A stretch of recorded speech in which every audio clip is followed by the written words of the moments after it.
I never imagined that after 45 years of marriage, I would feel like a visitor in my own life. Yet there I was, standing beside the polished casket that held my husband.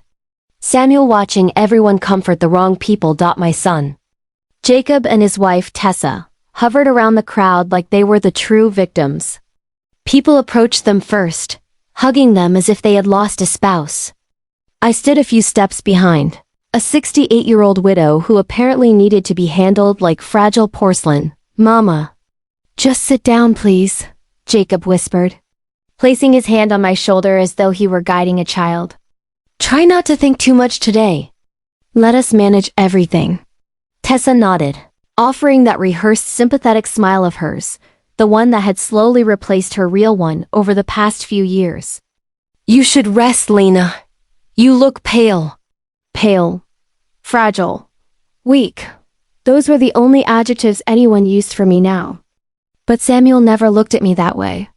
To him, I was Lena, his partner, his balance, the woman he trusted with everything. The service ended in a blur. Samuel had died suddenly, one moment talking about fixing our back gate, the next moment collapsing in the garage. My mind still hadn't caught up. Back at the house, Tessa ran around giving orders as if she owned the place. My own home felt foreign, filled with murmurs of pity and the smell of casserole dishes I didn't ask for. I sat in the armchair Samuel bought for my last birthday, trying to breathe. "Lena?" "Sweetie," Tessa said, appearing beside me with a cup of chamomile tea I never requested. "It's been an exhausting day. You should lie down." "I prefer sitting," I replied quietly. Though even that felt like a battle. Jacob sat on the sofa opposite me, clasping his hands with an expression far too calm for a man who just buried his father. The calm bothered me. The composure felt off. "Mama," he began, "we've been talking. The house is too big for you now. And after what happened with Dad, well, it's unsafe for you to live alone." My pulse quickened. "Unsafe how?" "We found a lovely assisted living place," Tessa chimed in. "Not a nursing home, much nicer. They even have watercolor classes." "I don't need watercolor classes," I said sharply. "I need my home." The conversation stopped abruptly when the phone rang from the kitchen. Jacob rushed to answer it. His voice was low, too low for me to hear. When he returned, his jaw was tight. "That was someone from Dad's office," he said. "They want to talk to you about some paperwork." I told them to arrange it with me instead. I felt something sink in my chest. Why would they need to speak with you? Samuel worked there for almost 3 decades. "It's complicated stuff, Mama. You don't need to worry about it." But I did. Something wasn't right. Later that night, when the last guest left and the house finally grew quiet, my phone buzzed with an unknown number. Double quotes, "Mrs. Lena Carter?" A man's voice said, "This is Adrian Holt. I was Samuel's division director." I straightened. Samuel spoke well of Adrian, said he was one of the only honest men in the company. "I'm terribly sorry for your loss," Adrian continued, voice tightening. "But there's something I need to tell you. Something urgent." My breath caught. "And please, Mrs. Carter, don't mention this call to Jacob or your daughter-in-law. You might be in danger." "Danger? From my own family?" Before I could ask more, his voice softened into a warning. "Please come to my office tomorrow at 10 a.m. Your husband left instructions, very specific ones. And they involve only you." The line went dead. I sat frozen in the dark, the phone trembling in my hands as a terrifying thought settled in. Samuel had prepared for something long before he died. What secret did Samuel leave behind, and why did Adrian warn me not to trust my own son?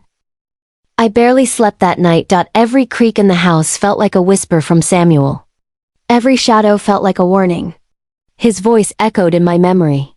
"Lena, you're the strongest woman I know." How odd that he would say that just 2 weeks before he died.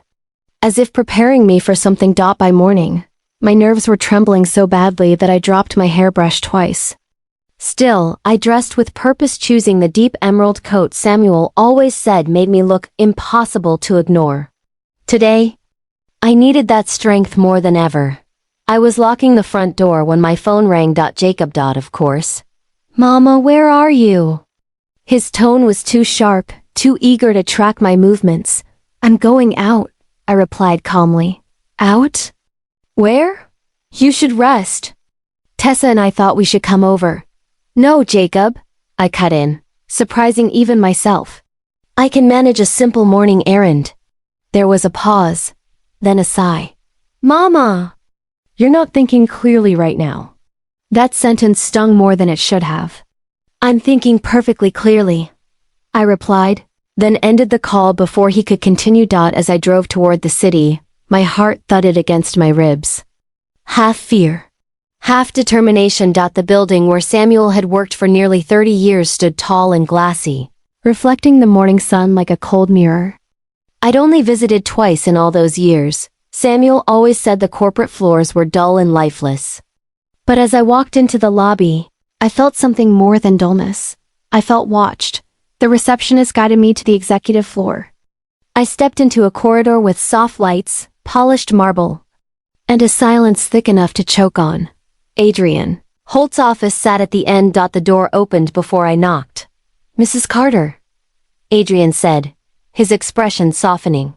He was younger than I expected, maybe late 40s, with tired eyes and a suit too expensive for someone who looked so uneasy wearing it. Thank you for coming. Please sit. I lowered myself onto the leather chair, my hands folded tightly in my lap. Mr. Holt, I whispered, what is going on? He took a deep breath, walked to a cabinet, and pulled out a thick brown envelope sealed, dated, and unmistakably marked with Samuel's handwriting. Your husband gave this to me 3 months ago, he said quietly. With instructions to give it to you only if something happened to him. My stomach nodded. 3 months? Why didn't he tell me anything? Adrian hesitated, choosing his words carefully. He didn't want to worry you. But he knew he was being pressured. That word chilled me. Pressured by whom? Your son, Adrian said, voice heavy. And your daughter-in-law. My breath caught in my throat. Jacob would never. I'm afraid he did. He opened the envelope and slid out several documents, notes in Samuel's handwriting. Photocopies of forms, screenshots of emails. This can't be real, I whispered. Samuel believed they were trying to get control over your medical and financial decisions, Adrian said. And he feared they were creating a narrative about your mental health. My vision blurred as tears pushed forward. I'm not losing my memory. I know I'm not. I know, Adrian said gently. Samuel knew too. That's why he documented everything.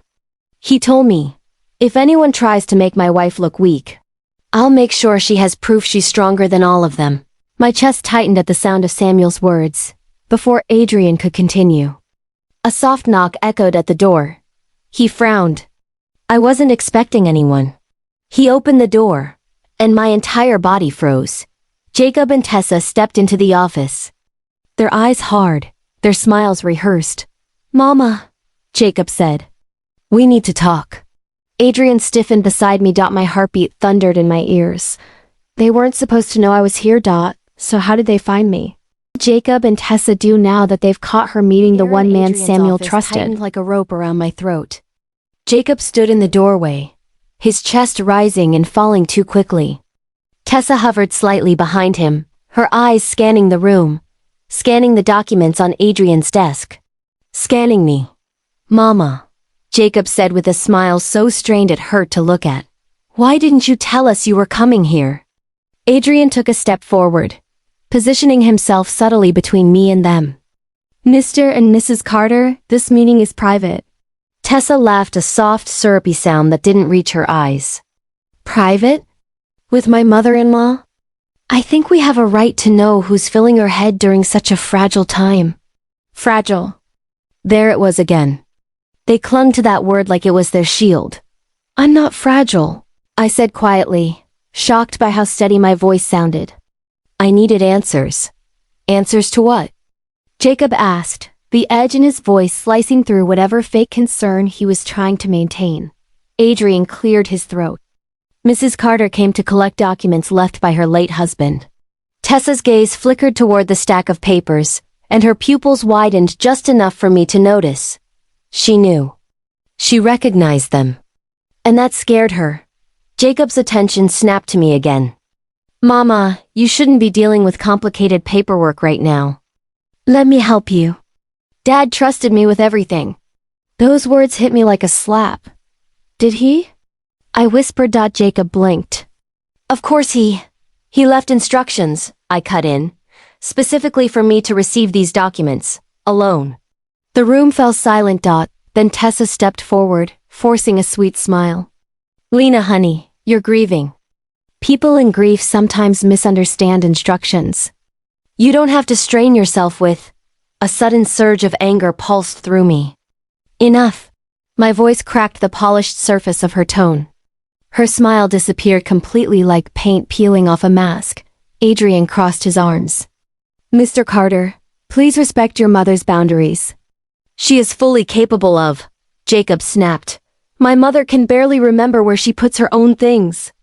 Of course she needs help. His voice echoed through the office. My heart stilled. I slowly looked at him. Is that what you've been telling people? Tessa shifted, her throat bobbing nervously. Adrian's jaw clenched. Mrs. Carter shows no signs of confusion. Your father didn't believe she did either. Jacob took a step closer. Dad didn't know how much she was struggling. He didn't want to see it. Something inside me cracked, something deep, something old. Then why? I asked, voice trembling with a mix of fury and grief. Did you keep visiting your father behind my back? Why did you insist I was forgetful? Why did you push him to change legal documents without even informing me? Jacob froze. Tessa looked down at her hands. For the first time, neither had a ready excuse. I saw the notes, I whispered. Samuel wrote everything down. Adrian placed a gentle hand on the envelope. Your husband was concerned for you. Very concerned. A flicker of panic ran across Jacob's face. Then, before anyone could speak, a faint noise came from behind Adrian's office door. A cough. A cough so familiar that every cell in my body reacted. No. It couldn't be. The door to the private adjoining room creaked open. My breath caught. My hands shook. My vision blurred, and then a man stepped out. A man with Samuel's height. Samuel's posture. Samuel's face. Alive. His voice soft, trembling with apology and love. Lena. I'm here. The world tilted beneath me. Jacob stumbled back. Tessa gasped. My heart nearly stopped. Samuel. My husband. Standing alive in front of me. Why did Samuel fake his death? And what truth is he about to reveal?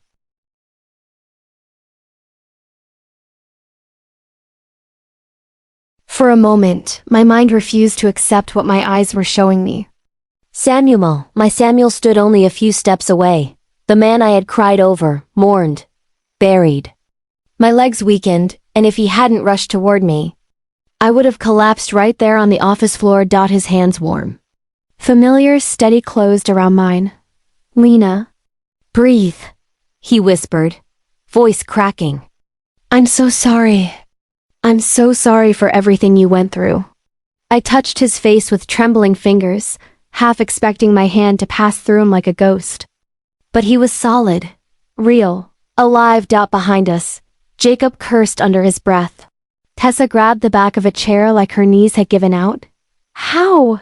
I tried to speak, but my voice broke. Samuel. What? How? He looked at me with eyes that held months of fear, guilt, and resolve. I never wanted it to come to this. But it was the only way to protect you. I stared at him, stunned. Protect me from what, Samuel? From whom? He turned his gaze toward Jacob and Tessa, no warmth left in his eyes, only disbelief and hurt. From them, he said simply. Jacob stiffened. Dad, this is insane. You faked your own death? Do you know how much trouble you're in? Samuel straightened, the old firmness returning to his shoulders. The trouble I'm in is nothing compared to what you two planned. Tessa tried to regain her composure. Samuel, please. You're misunderstanding. We were trying to help. He held up a hand, silencing her instantly. No, he said, No more lies. I've listened to enough of them. He walked to Adrian's desk and picked up the envelope, the one with his careful handwriting. 3 months ago, I realized something wasn't right. You and Jacob kept coming to see me while Lena was out. You told me she was forgetting things, misplacing items, getting confused. He paused, voice tightening. At first I believed you. I thought maybe grief or age was making her stressed. But then small things didn't add up. Questions you asked. Documents you insisted I sign. Forms transferring medical and financial authority to Jacob. My heart twisted painfully. Tessa stepped forward, panic rising in her voice. We were looking out for her. You both are older. Older doesn't mean helpless, Samuel said sharply. Lena is one of the sharpest women I've ever known. That sentence alone made tears burn behind my eyes. Jacob's jaw clenched in frustration. Dad, you're making this dramatic. We were just planning ahead. Ahead? Samuel repeated. Or planning around us.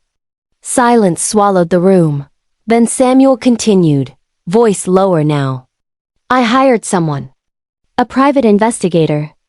And once I saw the reports, once I heard the recordings, I knew you weren't just planning ahead. You were preparing a trap.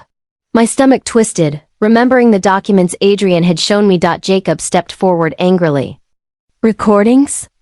What recordings? You can't just accuse us. Oh, I'm not accusing, Samuel said. I'm recounting facts. He looked at me, and his expression softened painfully. I couldn't tell you any of this. Not until I was sure. And the closer I got to the truth, the more dangerous it became. Your son! Our son was getting desperate. My breath caught. Desperate enough to what? Samuel hesitated. His throat moved as he swallowed hard. He took my hands again. Lena. 3 weeks before I died, I intercepted something. A conversation. One that made me realize if I didn't disappear, I might not live long enough to protect you. A cold shiver crawled up my spine. What conversation? I whispered. His next words dropped like a stone in a still pond. Jacob said I was becoming an obstacle. Jacob's head jerked up. That's not. I didn't. But Samuel's eyes never left mine, and he said I wouldn't be a problem much longer. The blood drained from my face.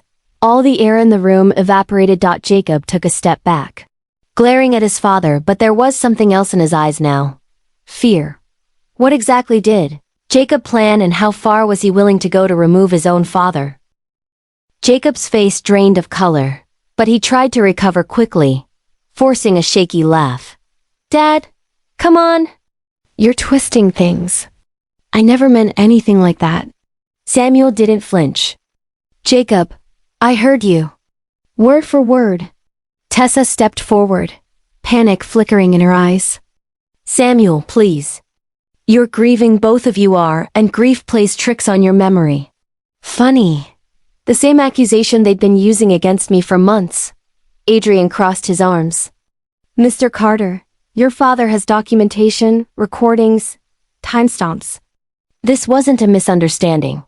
Jacob shot him a glare. Stay out of this. But Adrian didn't move. I swallowed hard, my voice barely holding together. Jacob, why? Why would you say something like that? Your father loved you more than his own comfort. More than anything. Jacob's jaw ticked. Maybe loving me wasn't enough when we were drowning in debt. There it was, the truth Jacob had tried so hard to dress in good intentions. He exhaled sharply, hands trembling as he raked them through his hair. You don't understand. Things got out of control. I thought if we could just get access to the finances, we could fix everything. Tessa touched his arm, but her own voice cracked. Your medical bills. The house. Your retirement savings sitting unused? I repeated, stunned.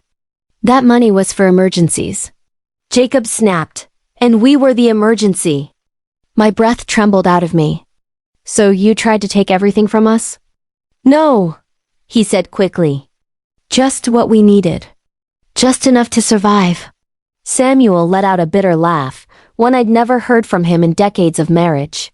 Son, you forged paperwork. You tried to convince me my own wife was mentally declining. And the worst part? He leaned forward, eyes burning. You were preparing to lock her away. Tessa's voice came out small. It wasn't like that. But her eyes told the truth. They'd already made calls. They'd already visited places. They'd already made plans.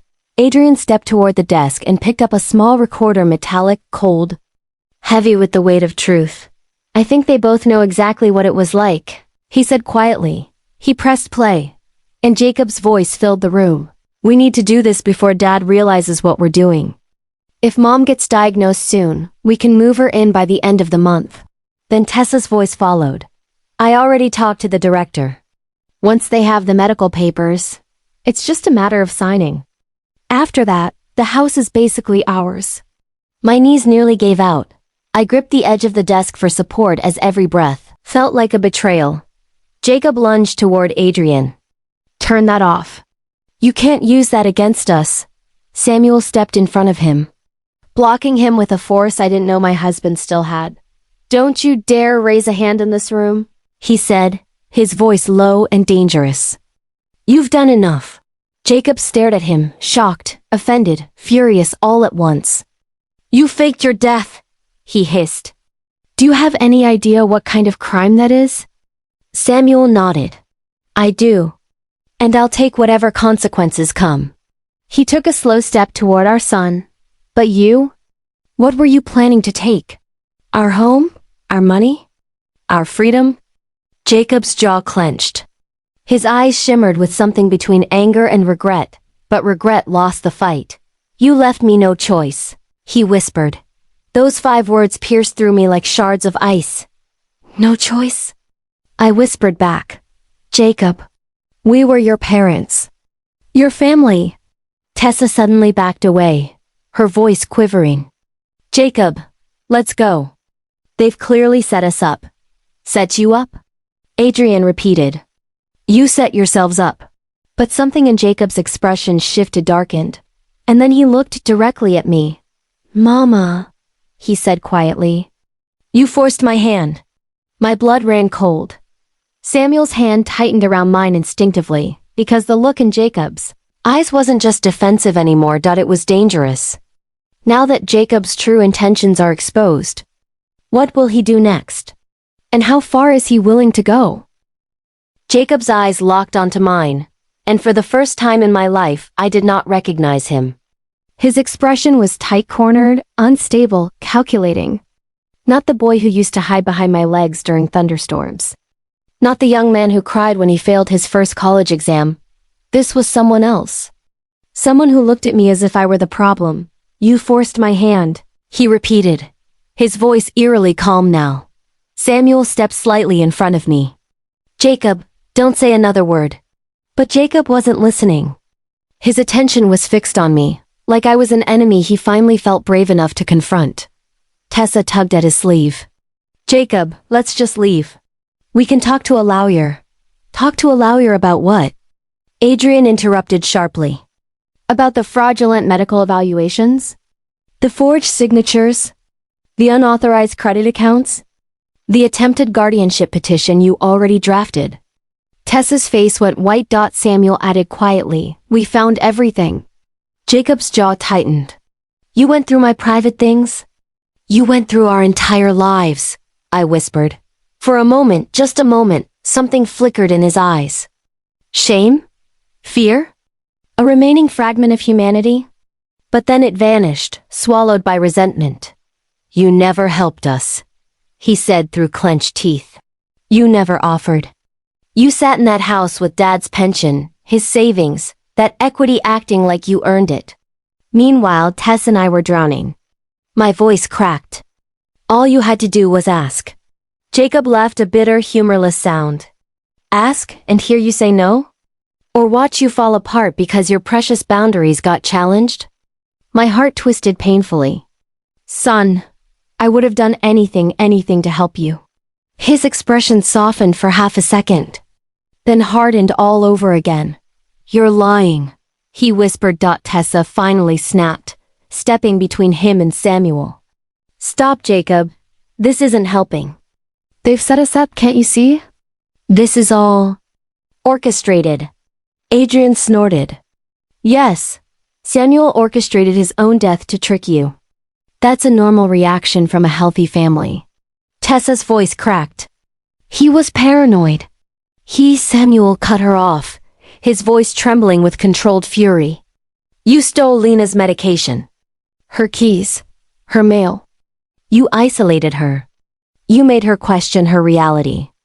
And then you had the nerve to call me paranoid. Tessa shut her mouth. Jacob stared at me again, his voice quiet now, almost too quiet. You always loved Dad more. I was just the child you kept out of your decisions. My breath caught. Jacob, no. You were my heart. But loving you didn't mean giving you everything you wanted. He flinched, as if the words had struck him. Then his expression shifted, dark. Cold. You're both going to regret this, he said. Samuel stepped forward. Jacob, enough. But Jacob wasn't looking at him anymore. He was staring at the documents on Adrian's desk, the evidence of everything. I'm taking that, he said. He lunged toward the desk. Adrian moved first, placing his hand over the papers. Touch these, and I call security. Jacob's voice trembled with anger. You don't understand what this will do to us. To me. Samuel spoke softly but firmly. You did this to yourself. Jacob turned toward me, his voice cracking with rage and desperation combined. You think this is over? You think you can just cut me out? His eyes glistened, not with tears, but with something more volatile. You're going to wish Dad stayed dead. My body froze. Samuel stepped between us, shielding me with his whole frame. Get out, Jacob. Leave before you say something you can't undo. Jacob hesitated. Then he grabbed Tessa's hand and stormed out, slamming the door so hard the shelves rattled. The moment it closed, my legs finally gave out. Samuel caught me before I hit the ground. Lena, he whispered, voice thick with grief. I'm so sorry. But all I could think was, my son didn't just betray me, he hated me. And I didn't know what he might do next. Rehook for Part 7. Jacob is cornered, angry, and unstable. What desperate move will he make next, and how will Samuel protect Lena from him? For hours after Jacob stormed out, I sat in Adrian's office unable to move. Every part of me felt suspended between heartbreak and disbelief. I kept replaying Jacob's words over and over. You're going to wish Dad stayed dead. Samuel sat beside me, holding my hands between his, rubbing slow circles with his thumb, like he used to do when I couldn't sleep. His touch grounded me, but it couldn't quiet the tremble in my chest. When we finally left the building, the world outside felt too bright, too loud, too alive for the devastation I carried inside. Samuel insisted on driving, and I didn't argue. I didn't trust my legs, much less my grip on a steering wheel. The moment we arrived home, I felt it, a heaviness in the air. A sense that something in the house had shifted.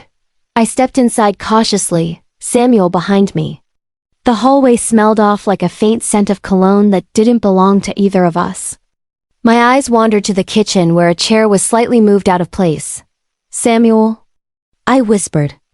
Someone's been here. He tensed immediately. Stay behind me.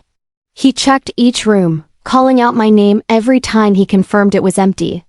But the signs were clear, the doormat disturbed, the back porch light switched on, the window above the sink unlocked. Someone had been inside. Recently. I gripped Samuel's arm. Do you think it was? Yes? He said before I finished. I do, Jacob. My heart sank. He found the house before we even got home. Samuel guided me to the living room, and we sat together on the couch. The weight of the day settled on my shoulders like lead. Lena, he said gently, I know this is unbearable. Watching our own child unravel? It's worse than any enemy we could have faced. Tears stung my eyes. Samuel, I don't understand where I went wrong. I raised him with love. I thought he knew that. You didn't fail him, Samuel whispered. He made choices. Choices rooted in entitlement and desperation. That isn't your fault. But it felt like my fault. Every moment of Jacob's anger replayed in my head his bitterness, his resentment, the hatred he didn't even bother to hide anymore. I don't want to lose him, I whispered. But I'm terrified of what he'll do next. Samuel sighed deeply. I'm afraid too. That confession cut deeper than anything else. Samuel rarely admitted fear, not even back when he had his heart scare 12 years ago. But now his voice cracked. I never imagined our son could hurt us, he continued. But Lena. He's crossed lines that we can never walk back. He reached into his pocket and pulled out a small USB drive. What is that? I asked. The investigator's final report, he said. I didn't show it to you earlier because I didn't want to break your heart all at once. I stared at the tiny device. What's on it? Samuel hesitated, and the hesitation alone terrified me. There's a recording, he said quietly. A conversation Jacob had with someone. Someone we never suspected. Who? My voice barely held together. He looked at me with dread in his eyes. Tessa's brother. A chill tore through me. What does that mean? Why would they? Because, Samuel continued. Jacob wasn't just planning to take our house and money. He took my hands. His grip tightening. He was planning to take something far more dangerous. My throat felt like it closed. Samuel, what are you saying? He exhaled shakily. The recording suggests they were planning to force you into the facility even sooner. Before the doctor could be investigated. Before I could question anything. I felt sick. They were rushing everything. And Jacob was negotiating with someone who could persuade me if I didn't cooperate. Persuade. The meaning behind that one word made my blood run cold. Jacob would never let someone hurt you. I whispered weakly. Samuel cupped my cheek. My love, he already tried. That's why I had to disappear. My eyes burned as fresh tears poured down. And then, a loud knock echoed through the house. Not a gentle knock. A hard, aggressive one. Samuel stood instantly, eyes wide. Lena, he whispered. Stay behind me. Because we both knew who it might be. Who is at the door, and has Jacob finally crossed the point of no return? The pounding on the door shook through the house like a warning. Not a neighbor's polite tap. Not a delivery. This was forceful, urgent. Angry. Samuel froze, his hand halfway toward the doorknob. Lena, he whispered. Go to the hallway. Stay out of sight. But my body wouldn't move. My legs felt glued to the floor. I stared at the door as another round of knocks, louder this time, echoed through the walls. Samuel, what if? I know. His voice trembled, even though he tried to hide it. But you can't be near the door. Please. I stepped back. But only a little, my heart refusing to leave him. He took a breath, tightening his grip on the doorknob. The knocking stopped. Silence. And then a voice, low, unfamiliar, male. Open up. We know you're in there. My stomach twisted violently. It wasn't Jacob's voice. Samuel turned to me, fear flickering in his eyes. Lena. It's not him. Then who? But Samuel. Already suspected. Tessa's brother. The one from the recording. The one Samuel had mentioned. The man Jacob had been speaking to. The one they were discussing persuasion with. The one brought in when the conspiracy grew heavier than they could carry alone. The voice came again. Mr. Carter, I'm not here to cause trouble as long as you open the door. My pulse hammered so hard I felt dizzy. Samuel whispered. He didn't expect me to still be alive. My breath hitched. Samuel, don't open. He raised a hand. If I don't, he might come in anyway. Another knock, this time slower. Controlled, like a predator tapping on its prey's cage. Samuel stepped closer to the door and said loudly, Who are you? Silence. Then, a friend of your son's. My blood turned to ice. Samuel looked at me over his shoulder. His eyes said everything they didn't have time to say aloud. This is the man. Jacob sent out my heart broke in ways I couldn't express, knowing that my son, my baby boy, had pulled someone else into this mess. Someone who wasn't bound by family. Someone who didn't care if he hurt us. The voice continued. Jacob told me to come check on your wife. Make sure she's stable. Stable. The words sliced through me like a blade. They were still trying to build that narrative even after everything had collapsed. Samuel called out, firm and steady. My wife is fine. You can leave. A beat of silence. Then the man's tone shifted, colder, sharper. Mr. Carter. We should talk. Outside. Samuel clenched the doorknob. Absolutely not. A low chuckle. Then we do this the hard way. My heart jumped into my throat. Samuel. Before either of us could move, the door handle jerked violently. Someone yanked it from the other side, trying to break the lock. Samuel lunged forward, bracing his weight against it. Lena, call the police. I ran for the phone, my hands shaking so badly I nearly dropped it. The door rattled again, harder this time. Samuel grunted, his shoulders slamming into the wood. 911, what's your emergency? My husband. Someone is trying to break into our home. The woman on the line responded quickly. Stay on the phone. Officers are on their way. I turned back toward Samuel. The man outside spoke again. This time with a growl. Samuel, open the door. Or I swear I'll... Tires screeched outside fast. Skidding. A second voice shouted. Stop! Don't do this. My heart leapt. I knew that voice. Jacob. He was yelling at the man outside. His words. Frantic. Don't touch the door. I didn't mean go this far. I told you to scare them, not. The stranger hissed. I wasn't paid to scare them. Paid. The word shattered me. Jacob tried to pull the man back. Stop! Stop! But the man shoved him away. The commotion outside grew, louder shouts. Movement, and then the unmistakable sound of sirens. Blue lights flickered through our front window. Samuel sagged in relief but kept leaning against the door until voices shouted commands outside. Hands where we can see them. Step back. Within seconds, the pounding stopped. I felt my knees weaken. Samuel unlocked the door slowly, cautiously, opening it just enough to see the chaos on our porch. Officers restraining a man with wild eyes and clenched fists. Jacob stood off to the side, pale, panicked, shaking. He looked up at us, and in that moment, the truth hit him. What he had set in motion, he could never undo.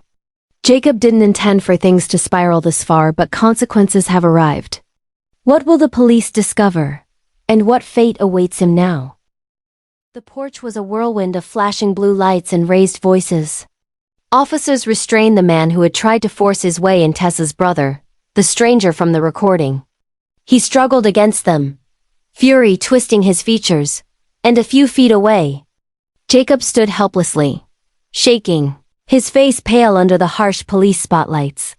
Samuel slowly opened the door wider and stepped outside, still keeping me partly shielded behind him. The cold night air felt sharp in my lungs. One of the officers approached us. Mr. Carter? We received the call from your wife. Samuel nodded. That man attempted to break into our home. We believe he was sent by our son. Jacob flinched at the word son, like it stabbed something deep inside him. Dad, no! That's not. I didn't send him to break in. He burst out, stepping forward but stopping when officers blocked him. My voice trembled. We heard everything, Jacob. He said you told him to come here. I just asked him to check on you. Jacob stammered desperately. I didn't ask him to hurt anyone. I didn't know he would. Tessa's brother shouted from the patrol car. Oh, spare us. You said they needed a push, and that if the old man resisted, there were ways to handle that. My stomach lurched. No. Jacob yelled. That's not what You twisted my words. The officer holding him frowned. Sir, we're going to need you to calm down and answer a few questions. Jacob looked at me, eyes glassy. Mama, please. You know me. I would never want you hurt. My chest ached. Jacob! You already hurt me. His mouth fell open, stunned by the words. I never meant... Samuel stepped forward, his voice firm. Intentions don't matter anymore. Your actions created this. The officer turned to Samuel. We'll need statements from both of you. Tessa's brother snarled from the car. You think they're innocent? Ask him about the payments. He made everything look like my idea. Jacob's face drained of color completely. That's a lie. He offered to help, and you paid him, Samuel said. We saw the transfers. Jacob's head dropped, defeat slipping across his features. I needed help, he whispered. I was drowning. You and Mom could have saved me with a single check and you didn't. My heart cracked. So you planned to take everything instead? I was desperate. Samuel's voice only grew colder. Desperation doesn't justify destroying your own family. The officer motioned toward Jacob. Sir, we'll need you to come down to the station to give a formal statement. Jacob looked up sharply. Am I being arrested? Not at this moment, the officer said, but given the circumstances and the accusations, we need to sort things out. Jacob's eyes filled with panic. Mama, please say something. Tell them I'm not a monster. Monster? I didn't see a monster in front of me. I saw my son, but the boy I raised wasn't the man he had become. I swallowed hard. Jacob, I love you. But I can't lie for you. The words landed like a physical blow. Jacob staggered back, as if they'd knocked the breath from his lungs. Tears spilled down his face, real ones, not the polished manipulation I'd grown used to. Mama, he whispered, voice breaking. I didn't mean for it to go this far. Samuel placed an arm around my shoulders protectively. But it did. At that moment, another police vehicle arrived. 2 detectives stepped out, approaching the officers already on scene. One of them held a file. Is this the Carter residence? He asked. Samuel nodded warily. The detective looked from Samuel to Jacob. Then back to us. We received the investigator's packet. The DA has opened an inquiry into potential elder financial abuse, medical fraud, and conspiracy. Jacob froze. Medical fraud. Financial abuse. Conspiracy. Words no parent ever imagines hearing next to their child's name. The detective continued. We'll need to separate everyone for questioning. This is now an active criminal investigation. My knees threatened to buckle, but Samuel steadied me. Jacob looked at me one last time. Eyes pleading, broken, terrified. Mama, he whispered. Please don't let them take me. Tears streamed down my face. I can't stop what's already begun, Jacob, I whispered. You started it. An officer gently guided him toward a patrol vehicle, not arrested yet, but detained for questioning. As they moved him forward, Jacob cried out, Please, please don't give up on me. The sound tore through my soul. But even as my heart shattered, something darker settled inside it, a truth I couldn't escape. This was only the beginning. The fallout hasn't even fully arrived yet. With Jacob now under investigation and the truth unraveling, what final choice will Lena make, mercy or permanent separation? And what secret will Samuel reveal last? The night felt impossibly still after the sirens faded away. I stood by the window, staring at the street where Jacob had been taken for questioning. The police cars were gone, the commotion had quieted, but inside me, nothing was quiet. It felt like my ribs were holding together a heart made of cracked glass. Samuel placed a gentle hand on my shoulder. Lena, sit for a moment. I didn't move at first. It felt like if I sat down, I would collapse entirely. Finally, I let him guide me to the sofa where everything today had shattered and rebuilt itself a dozen times. We sat together, the house still smelling faintly of fear and adrenaline. Samuel's fingers interlaced with mine, grounding me when my emotions threatened to swallow me whole. Jacob, I whispered. The name itself broke something fresh inside me. Our son. How did we get here? Samuel looked down, sadness pulling at his features. We didn't get here, Lena. He walked here by himself. We did what parents do, loved him, guided him, raised him. But his choices, those are his alone. But he's still our boy, I whispered. The same baby who used to fall asleep on my chest. The boy who cried when he scraped his knees. The boy who promised he'd take care of us when we grew old. Samuel's voice softened. And somewhere along the way, fear, pride, and desperation took over the boy we remember. I covered my face with trembling hands. Do you think he regrets it? I think he regrets getting caught, Samuel answered honestly. Then he squeezed my hand. But guilt can be a seed. Maybe, just maybe, it will grow into accountability. Silence settled between us like a heavy blanket. After a long moment, Samuel arose and retrieved something from the dining table, a folder I hadn't noticed before. He placed it in my lap. What's this? I asked softly. The investigator's final note, he said. Something I didn't want to show you earlier. My heartbeat stumbled. Another truth? A truth, Samuel corrected. But maybe one that will help you breathe. With shaking fingers, I opened the folder. Inside was a small report and a handwritten note from the investigator. Despite Jacob's actions, there were moments where he hesitated. He expressed doubt. He questioned the ethics. He never fully committed to physical harm, only manipulation. That hesitation may be the only reason today ended without tragedy. A single tear slid down my cheek. He hesitated. I whispered. Samuel nodded. It means he isn't completely lost. There is still a part of him fighting the darkness. I closed the folder slowly. I don't know if I can forgive him. Not yet. You don't have to, Samuel said gently. Forgiveness isn't a gift you give someone else. It's a release you give yourself. When you're ready. I leaned into him, exhaustion pulling at every muscle. Will he go to prison? Maybe, Samuel said quietly. Or he may get probation, counseling, mandatory treatment. We don't know. And that uncertainty hurts. I took a deep breath, one that felt like my first in hours. Samuel, I whispered, what do we do now? He wrapped his arms around me, steady, warm, unwavering. Now we rest. We heal. And when the dust settles, we decide how to rebuild. I nodded slowly, letting his heartbeat calm mine. Outside, the night was silent again. The danger had passed. But the emotional wounds remained deep. Complicated, human. And somewhere across town, Jacob was sitting alone, too forced to face the truth he'd run from for far too long.